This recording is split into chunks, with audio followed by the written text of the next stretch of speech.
नमस्कार।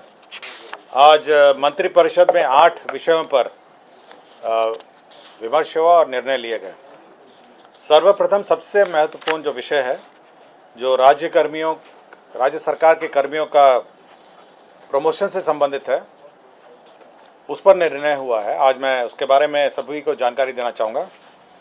राज्य सरकार अभी तक जो व्यवस्था थी, माननीय सर्वोच्च न्यायालय में जो मुकदमा चल रहा था और स्टे लगा हुआ था, उसके कारण से राज्य सरकार सभी जो कर्मचारी और पदाधिकारियों को कार्यकारी व्यवस्था के रूप में अपने ही वेतनमान में प्रभार देती थी। इसका मतलब ये है कि जो जूनियर इंजीनियर थे वो कार्यपालक अभियंता के चार्ज में थे अपने ही वेतनमान में। कार्यपालक अभियंता कुछ मामलों में अधीक्षण अभियंता के और चीफ इंजीनियर के भी चार्ज में थे अपने वेतनमान में।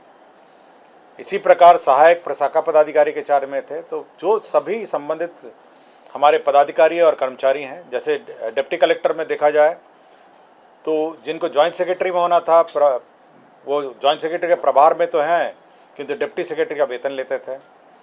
तो राज्य सरकार ने यह निर्णय लिया है कि एक नियमावली गठन की गई और इस पर मंत्रिपरिषद में स्वीकृति दिया गया।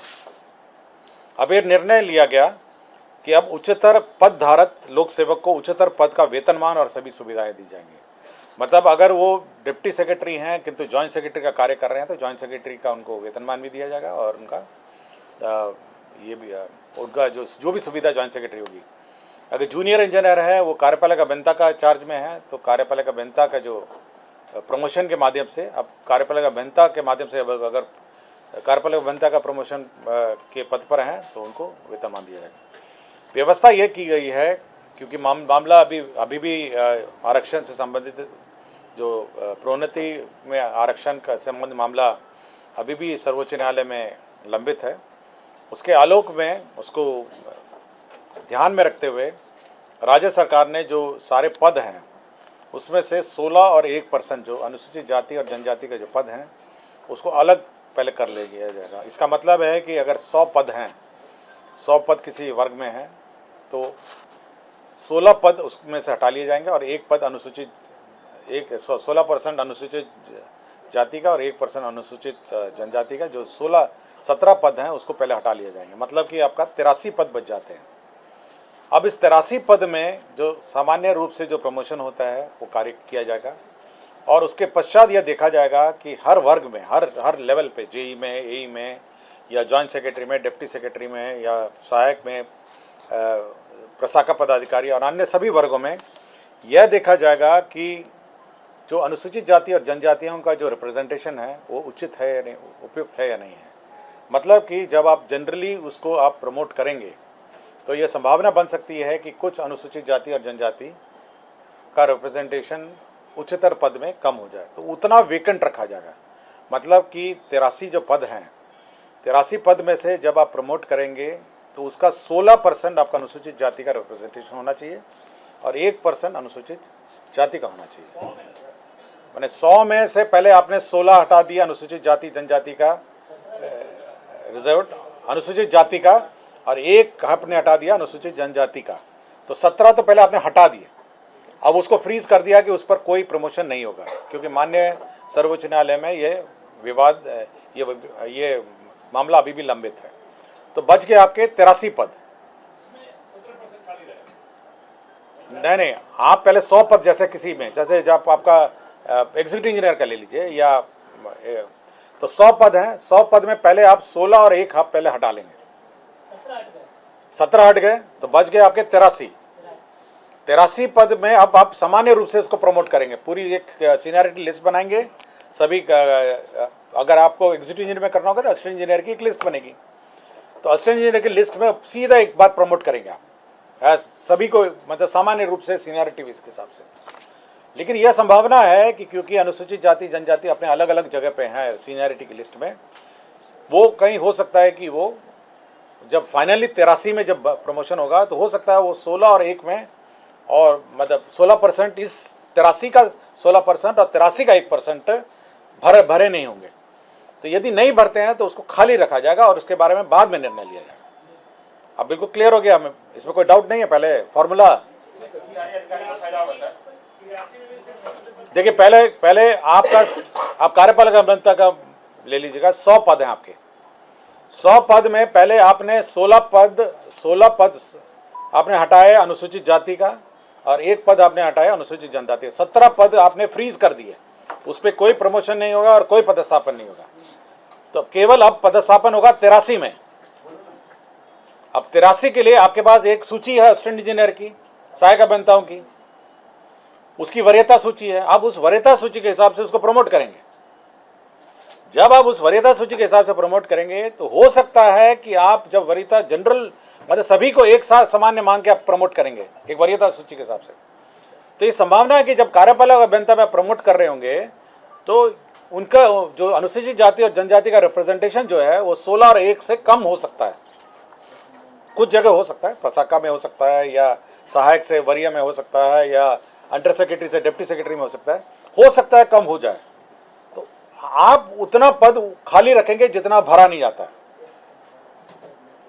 मतलब ये बिल्कुल स्पष्ट है। 16 और 1 का आप हिसाब से आप उसको चेक करेंगे कि वास्तव में 16 और 1% प्रमोट हुए या नहीं हुए। यदि उतने प्रमोट नहीं होते हैं तो उतने पद खाली रखे जाएंगे और उस पर बाद में निर्णय लिया जाएगा कि उन पदों को कैसे भरा जाए। नहीं, इसमें भी हो गया 83, टोटल 83 में हुआ। आप 83 मानकर आप प्रमोट करेंगे, पूरी वरीयता सूची को 1 मानते हुए, और ये चेक करेंगे प्रमोशन के बाद कि वास्तव में वो अनुसूचित जाति और जनजाति का रिप्रेजेंटेशन का जो फॉर्मूला है 16 और 1 वो वास्तव में मेंटेन इस 83 पदों में हो रहा है या नहीं हो रहा है। अगर नहीं हो रहा है तो उतने पद खाली रखे जाएंगे और उस पर सरकार बाद में निर्णय लेगी। हाँ, मतलब 83 में कोटा, मतलब कोटा वाला पहले फ्रीज किए और उसके बाद इस 83 में भी आप ये सुनिश्चित करेंगे कि अनुसूचित जाति और जनजाति का रिप्रेजेंटेशन सही रूप में है या नहीं है। अगर नहीं होता है तो उतने पद खाली रखे जाएंगे और सरकार उसके बाद में निर्णय लेगी।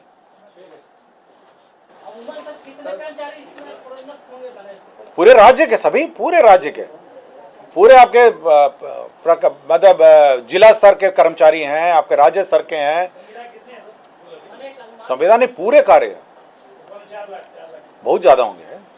आपके पुलिस व्यवस्था में भी प्रमोशन होगा, आपके इंजीनियरिंग व्यवस्था में होगा, आपके डिप्टी कलेक्टर्स में होगा, जितनी राज्य सेवाएं होंगी, फिर जिला स्तरीय काडर भी है, बहुत सारा है। तो बड़ी आपका पंचायत से नीचे वाले भी तो हैं, आपके जिला स्तरीय काडर भी तो आपका है।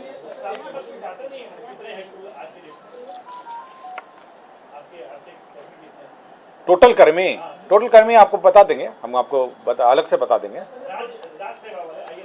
हाँ, राज्य सेवा वाले होंगे करीब, मेरे ख्याल से हमको 4 लाख से ऊपर ही होंगे। अभी बहाली जोड़ जाड़ के आपका 4-5 लाख के आसपास होंगे।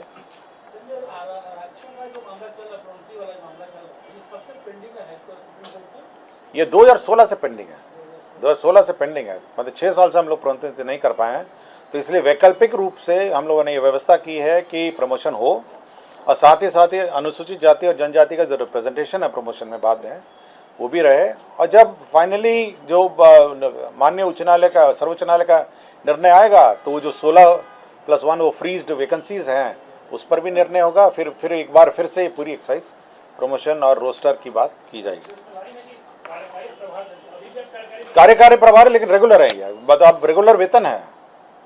मतलब अगर उसको प्रभार आप देते हैं सहायक अभियंता से असिस्टेंट इंजीनियर का, तो असिस्टेंट इंजीनियर का उसको वेतन देना पड़ेगा। तो असिस्टेंट इंजीनियर साहब एग्जीक्यूटिव इंजीनियर का जो प्रभार देते थे पहले, आप अपने वेतनमान में देते थे, अब उच्चतम वेतनमान में आप देंगे।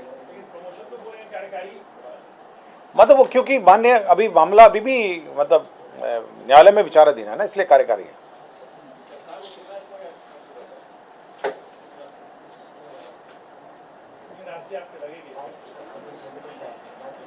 वो अलग है, बट ये टोटल पूछ रहे हैं, टोटल कर्मचारियों के साथ क्या पूछ रहे हैं। तो इसमें यही है कि भविष्य में नियमित प्रोन्नति अगर माननीय उच्च न्यायालय, माननीय सर्वोच्च न्यायालय का अन्यथा ऑर्डर होगा तो सभी लोग अपने अपने जो प्रोन्नति पाए हैं वो अपने अपने पद पे वापस चले जाएंगे।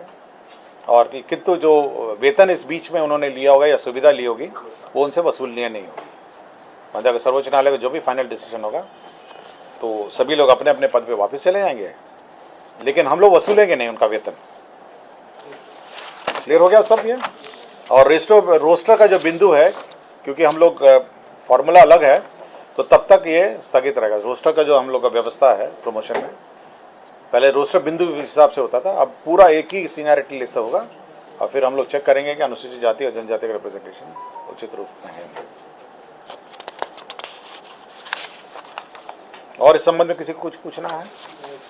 ठीक है, धन्यवाद। मंत्रिपरिषद ने एक निर्णय गृह विभाग से संबंधित लिया है।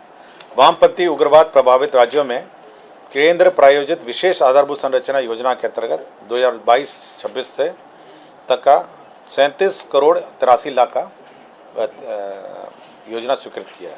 37 करोड़ 83 लाख का ये 22 से 26 का है। ये इंफ्रास्ट्रक्चर का, उग्रवादी क्षेत्रों में इंफ्रास्ट्रक्चर का योजना है। बिहार पंचायत सेवा नियमावली 2010 में संशोधन किया गया है और इनकी जो सेवा नियमावली में अब 4 स्तर के होंगे। मूल कोटि होगा प्रखंड पंचायती राज पदाधिकारी का, प्रथम प्रोन्नति स्तर होगा व्याख्याता, मुखिया, सरपंच प्रशिक्षण संस्था और जिला पंचायती राज प्रशिक्षण संस्था। तो प्रशिक्षण संस्था के जो व्याख्याता और जो प्रशिक्षण संस्था के ये होंगे, इंचार्ज होंगे, वो प्रथम प्रोन्नति का होगा। द्वितीय प्रोन्नति स्तर होगा अपर जिला पंचायती राज पदाधिकारी और अपर मुख्य कार्यपालक पदाधिकारी जिला परिषद। और तृतीय प्रोन्नति स्तर होगा जिला पंचायती राज पदाधिकारी सह प्राचार्य, सहायक निदेशक, मुखिया सरपंच प्रशिक्षण संस्था, जिला पंचायती राज प्रशिक्षण संस्था, राज्य स्तरीय प्रशिक्षण एवं शोध संस्था। तो 4 स्तर का है। तो 4 स्तर का पुनर्गठन किया गया है। हम आपको दे देंगे 4 स्तर का, मैडम 4 स्तर का आपको दे देंगे, आप बांट दीजिएगा। तीसरा है जो राष्ट्रीय सुरक्षा के दृष्टिकोण से जो प्रोक्योरमेंट की व्यवस्था है, GFR 2017 के नियम 144(11) के में संशोधन किया है। प्रोक्योरमेंट मतलब जो टेंडर वेंडर में कौन भाग लेंगे और कौन नहीं भाग लेंगे, इसमें केवल राष्ट्रीय सुरक्षा के दृष्टिकोण से ऐसी संस्था डिपार्ट रहेंगी जो मतलब देश के राष्ट्रीय सुरक्षा से संवेदनशील जो देश हैं उनसे तालमेल रखती हो, उनके साथ साठगांठ करती हो, वैसे कंपनियों का टेंडर में भाग लेना वर्जित रहेगा।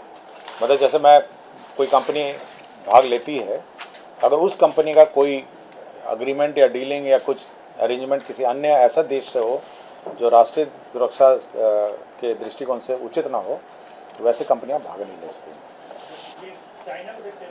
अभी कौन सा कंट्री नहीं है मुझे नहीं पता, लेकिन राष्ट्रीय सुरक्षा से के दृष्टिकोण से ऐसे कंपनियां, ऐसे देश से जो तालमेल रखते हों वो रूल चेंज है, कोई कंट्री का नाम उसमें उल्लेखित है। राज्य के सभी राजकीय दंत महाविद्यालय या राजकीय दंत महाविद्यालय अस्पताल में नामांकन एवं अन्य शुल्क का निर्धारित किया गया है। एडमिशन फीस क्या होगा, ट्यूशन फीस क्या होगा, हॉस्टल फीस क्या होगा, कॉशन फीस क्या होगा, तो सारे फीस का निर्धारित किया गया है। जैसे मेडिकल कॉलेजेस में हुआ है उसी प्रकार डेंटल कॉलेज में भी फीस समान अनुपात में निर्धारित किया गया। तो चाहिए होगा फीस मैडम आपको दे देते हैं। इंदिरा गांधी आयुर्विज्ञान संस्था पटना में 149 पदों का सृजन किया गया IGIMS में। खरीफ विपणन मौसम में हर साल बैंक गारंटी ली जाती है और जो कोऑपरेटिव बैंक और अन्य सहकारी संस्थाओं को लोन दिया जाता है प्रोक्योरमेंट के लिए। तो 8000 करोड़ का लोन लिया जा रहा है जिसमें सरकार गारंटी दे रही है। अंबिका प्रसाद गुप्ता है अपर जिला एवं सत्र न्यायाधीश दरभंगा, तो बर्खास्त हैं। बर्खास्ती आदेश को रद्द करते हुए वापस लिया गया है। ये बर्खास्त हुए थे 3/9/2015 को, उनका बर्खास्त किया था, वापस लिया गया। तो यही 8 एजेंडा हैं जिस पर आज निर्णय लिया गया। धन्यवाद।